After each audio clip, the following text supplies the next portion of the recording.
আমি টাকা জমাচ্ছি। যেদিন অনেক টাকা হবে, সময় কেনার মতো টাকা, সেই দিন কিছু সময় কিনে নিব।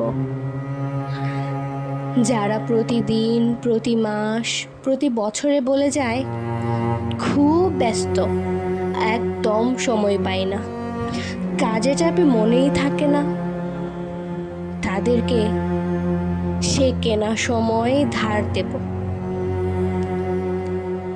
সময় কেনা হয়ে গেলে আমি আবার টাকা জমাবো। এরপর কিনবো অজুহাত। পৃথিবীর সমস্ত অজুহাত কিনে জমা করব। সময়ের অভাবে, অজুহাতের কারণে কেউ যেন আর প্রিয় মানুষদের ভুলে না যায়। তাই অফুরন্ত সময় আর শূন্য অজুহাতের এক নতুন পৃথিবী বানাবো।